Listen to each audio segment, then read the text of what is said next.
Olá, meus amigos, olá, minhas amigas, tudo bem com vocês? Olha eu aqui de novo. Na aula passada, a gente conversou um pouquinho sobre conceitos preliminares do controle de constitucionalidade. Na aula de hoje, vamos falar um pouquinho sobre as espécies do controle, agora que a gente já entendeu o que é o controle e o que é a inconstitucionalidade, anticorpos e doença. Lembra disso? Vem comigo.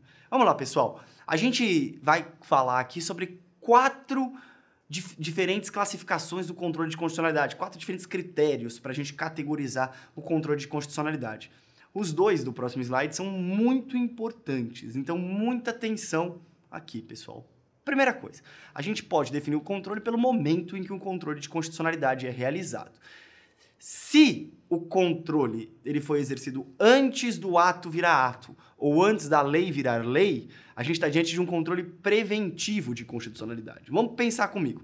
Antes de uma lei virar lei, ela é projeto de lei. Então, todo controle de constitucionalidade exercido sobre um projeto de lei é um controle preventivo, é um controle prévio. O controle, por exemplo, que a CCJ faz sobre os projetos de lei é um controle preventivo de constitucionalidade. O veto do presidente da República, que se dá no projeto de lei, também é um controle preventivo de constitucionalidade. Muita atenção. O controle repressivo, como o nome diz, ele é o controle feito após o ato virar ato, após a lei virar lei. No Brasil, em regra, controle preventivo de constitucionalidade ele é exercido pelo Executivo e pelo Legislativo, e o controle repressivo, em regra, é exercido pelo Judiciário. Essa é uma regra que comporta exceções. Então, muita atenção a essa observação.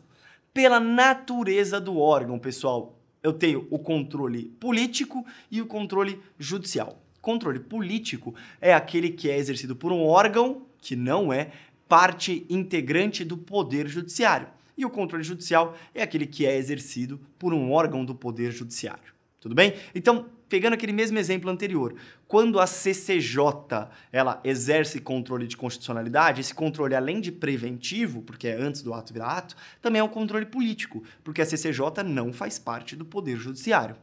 Tudo bem? Muita atenção. A partir de agora, até o final do nosso curso, pessoal, todas as vezes em que eu falar sobre controle de constitucionalidade, eu estarei falando sobre um controle exercido de modo repressivo e exercido pelo Poder Judiciário. É por isso que essas duas opções estão aí nos slides em negrito. Eu estarei necessariamente falando de um controle repressivo e de um controle judicial. Muito embora você já sabe, mas não custa lembrar. Existam outros tipos de controle de constitucionalidade, o preventivo e o político, como a gente falou anteriormente, beleza? Pessoal, pelo número de órgãos, lembrando que eu estou falando só de controle judicial e repressivo, eu tenho controle difuso e controle concentrado. Aqui estão palavras que você já ouviu na sua vida. Controle difuso de constitucionalidade é aquele no qual todo e qualquer juiz ou tribunal tem competência para declarar a inconstitucionalidade de uma lei ou de um ato normativo. Esse tipo de controle surgiu nos Estados Unidos, por isso que ele também é conhecido como controle americano. No controle concentrado de constitucionalidade, apenas um órgão tem competência para declarar a inconstitucionalidade das leis ou dos atos normativos. Esse tipo de controle de constitucionalidade foi criado por Hans Kelsen, lá no começo do século XX. Ele criou as chamadas cortes constitucionais. E é justamente por isso que esse controle também é conhecido como controle europeu, controle alemão, às vezes até controle austríaco de constitucionalidade. Tudo bem? Essa classificação é uma classificação muito importante e a gente vai retomar ela na nossa próxima aula. E, enfim, a gente tem também a classificação pela posição da inconstitucionalidade. Eu tenho o controle incidental e o controle direto. No controle incidental, eu estou diante de um caso concreto. E a inconstitucionalidade ela é levantada por alguma das partes. Nesse caso concreto, para atender aos interesses ou do autor ou do réu.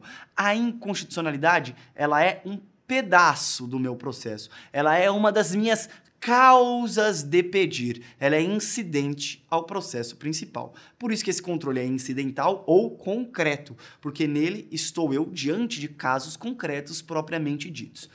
O controle direto ou abstrato, ele é um pouquinho diferente. No controle direto, não existem partes, não existe historinha, não existe um caso concreto. Remete-se ao órgão competente apenas e tão somente uma pergunta. Essa norma é ou não é constitucional? Por isso que, diretamente, esse controle é exercido. E ele não atinge um caso concreto, mas em abstrato, várias situações de fato. Daí essa diferenciação. Quando a gente for falar de controle de constitucionalidade no Brasil especificamente, a gente vai retomar essa discussão e tudo vai ficar mais claro. De todo modo, pessoal, é muito importante que a gente entenda a diferença entre controle difuso, entre controle concentrado e, mais ainda, diferenciá-los do controle incidental e do controle direto de constitucionalidade. Beleza? Daqui a pouquinho tem muito mais. Grande beijo, tchau!